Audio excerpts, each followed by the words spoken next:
उत्तर प्रदेश के लोग जानते हैं कि जब गाजीपुर का जिक्र होता है तो बाबा बुलडोजर का भी जिक्र होता है। और चर्चा की शुरुआत इसलिए हम आम जनता के साथ करेंगे। हिमानी, मैं आपके पास आ रहा हूं। गाजीपुर वही इलाका है जहां बुलडोजर बहुत चला माफियाओं पर। बात करिए जनता पर, क्या मुद्दे हैं उनके? मुद्दों की तो बात करूंगी, लेकिन जिस तरह से आपने बुलडोजर की बात की या जिस तरह से मृदुल आपने 400 पार की बात कही कि केंद्रीय गृह मंत्री ने एक बार फिर से अंतिम चरण से ठीक पहले जिस तरह की वो हुंकार भरी है 400 पार की, काशी की जनता उसको किस तरह से देखती है? काशी का युवा, मेरे साथ युवाओं से शुरू करती हूँ कि युवा किस तरह से इसको देखता है, किस तरह से देखते हैं आप ये बुलडोजर और 400 पार के जो ये नारे दिए जाते? मैम, हम युवा हैं, हमारे लिए मेन सबसे बड़ा मुद्दा है रोजगार। हमारे लिए कोई रोजगार नहीं है। जब देखो तब पेपर लीक हो जाता है। उस पेपर लीक के उसकी वजह से हम युवाओं को बार बार बहुत सफ़र करना पड़ता है। हम लोग को जाना होता है बार बार, जहाँ सफ़र करके वहाँ का जो किराया होता है वो कौन देगा? हमारा जो पेपर लीक हुआ है उसका कौन जवाब देगा? छोटे छोटे सवाल रखते हैं, आपसे समझना चाह रही हूँ क्या मुद्दे हैं? देखिए, अगर मुद्दे की सहमत हैं आप उनसे जो उन्होंने कहा? जी बिल्कुल सहमत है।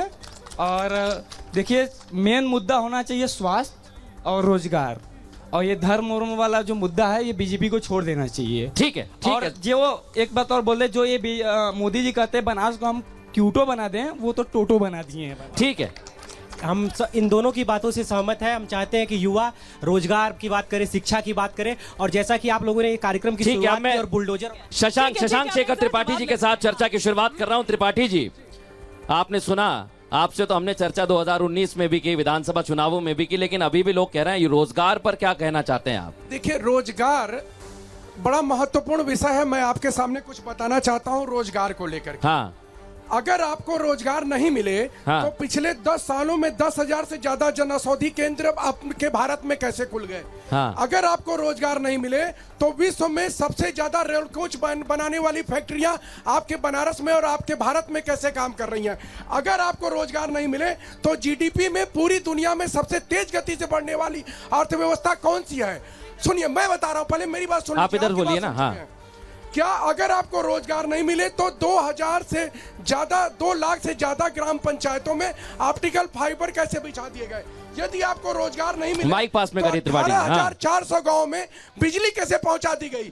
यदि आपको रोजगार नहीं मिले तो 44 करोड़ लोगों को रोजगार की मुद्रा रोजगार की योजनाएं कैसे मिल गई? अब जवाब ले लेता हूं मैं भाटी जी से। मतलब ये है कि जो काम नहीं करना चाहता है रोजगार उसके पास नहीं है, और काम नहीं करना चाहते रोजगार उनके पास है। राजकुमार भाटी जी, ठीक है। त्रिपाठी जी, मेरे भारतीय जनता पार्टी के मित्र की बात सुन के मुझे एक घटना याद आ गई। अच्छा। कि एक मरीज अस्पताल में एडमिट था, डॉक्टर उसे देखने के लिए आया। ठीक है। डॉक्टर ने उसका हाथ पकड़ के बोला, अरे ये तो मर गया। हाँ। मरीज ने कहा, डॉक्टर साहब मैं जिंदा हूँ। तो नर्स ने उसे धमकाया, तुम ज्यादा जानते हो, डॉक्टर ज्यादा जानता है। ये सारी बातें समाजवादी। अच्छा सुनिए, टोका नहीं त्रिपाठी जी, मैं दूंगा, मौका दूंगा। पहले उन्हें बोलने दीजिए, फिर मौका दूंगा। टोकिए मत त्रिपाठी जी, टोकिए मत। उन्होंने नहीं टोका, आपको मौका दूंगा। त्रिपाठी जी, मुद्दा ये है कि अभी मैं नहीं बोलने दूंगा। नहीं, गलत बात है। आपको नहीं टोका उन्होंने, आप नहीं टोक सकते। मैं बराबर का मौका देता हूँ। त्रिपाठी जी, आप ठहरिए, मैं आऊंगा। जी, ये कहना चाहते हैं कि जो बेरोजगार नौजवान सामने बैठे हैं, ये सब झूठी बात है, इन पर विश्वास मत करो। त्रिपाठी जी पर विश्वास करो। त्रिपाठी जी, और ये इनकी दूसरी आदत है। हाँ, ये ऐसे ही देश को कैप्चर करना चाहते हैं, विपक्ष की बात नहीं सुनते। कोई कैप्चर नहीं कर पाएगा जब तक मैं खड़ा हूं। एक बार मैं फिर हिमानी के पास जा रहा हूं। हिमानी, कुछ लोग हिमानी के साथ मौजूद है, फिर चर्चा की शुरुआत करेंगे। एक बार फिर हिमानी। शशांक भैया को प्रणाम। हाँ, मैं खुद एक अधिवक्ता हूँ और खड़े होके बोलिए। हाँ, भैया का जूनियर हूँ, लेकिन बात यहाँ आ रही है कि हम बनारस को जानते किस लिए हैं? गलियां, हाँ, संस्कृति, कचौड़ी जलेबी, ये हमारे यहाँ का फेमस। रेल कोच के लिए नहीं जानते? रेल कोच के लिए बनारस का, हाँ, आपका डीएल क्षेत्र। तो वहां से क्या, एक मिनट, मेरा सवाल आपसे इसलिए एक छोटा सवाल है, क्या बनारस से, हिमानी, बनारस से, यही बनारस है, यहाँ से कई रेल कोच बन के बाहर के देशों में जाते हैं? मैं गलत हो रहा हूँ तो टोक देना आप।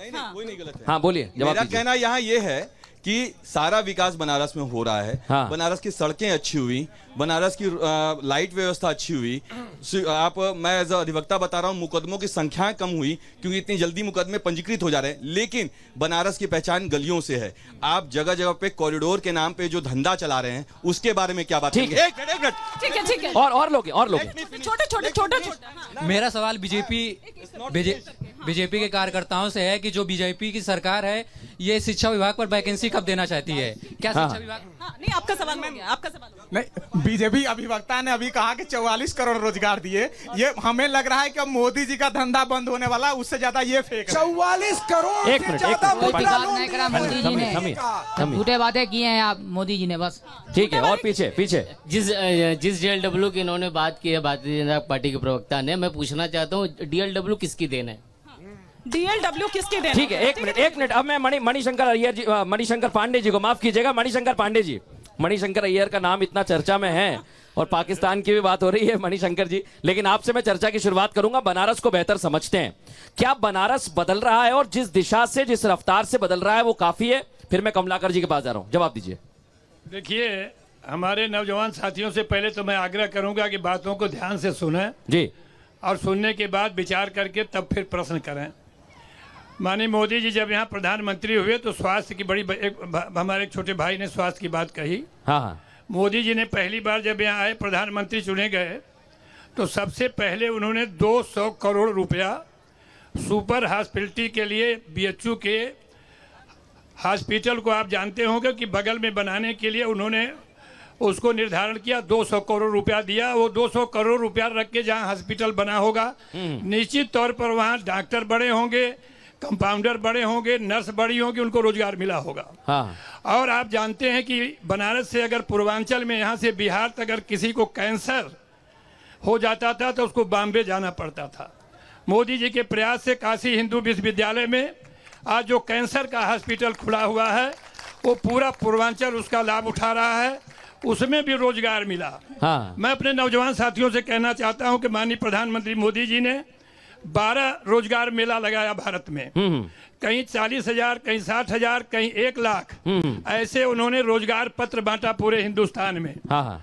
आज राजघाट से लगाया तो लंका तक। मैं अपने नौजवान साथियों से, चूंकि बनारस के हैं, मैं इनके गलियों में मैं ही का रहने वाला हूं। आज बनारस में जितने मकान आप देख रहे हैं सब होटल में तोड़ नहीं दिया गया, होटल में मजा ले रहे हैं, भाड़ा उठा रहे हैं। सबसे महंगा बनारस शहर हो गई है। अच्छा पांडे जी, मैं एक चीज मैं जानना चाहता हूँ। भाई साहब ने कहा कि बनारस की पहचान गलियों से है, आप ये बताइए क्या कॉरिडोर बनना बनारस के लिए अच्छा हुआ? बनारस की इकोनॉमी कितनी रफ्तार से बदली? और इसके बाद मैं कमलाकर जी के पास जा रहा हूँ तुरंत। भाई साहब, 20 सेकंड। हाँ। बिल्कुल मैं आपसे कहना चाहता हूँ कि एक कॉरिडोर जो बना हुआ है उससे यहाँ पर टूरिस्टों की संख्या बढ़ी है। पूरे हिंदुस्तान का सर्वे कर लीजिए, नौजवानों से कहना चाहता हूँ। हाँ। सबसे कम चढ़ावा पूरे हिंदुस्तान में मंदिरों में विश्वनाथ जी का हो गया था, सबसे कम।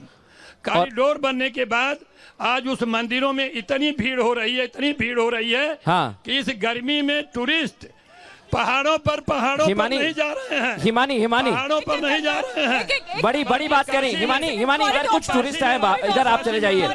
हाँ, इधर कुछ कहना चाह रहे हैं। एक मिनट पांडे जी, एक मिनट पांडे जी आ रहा हूँ मैं।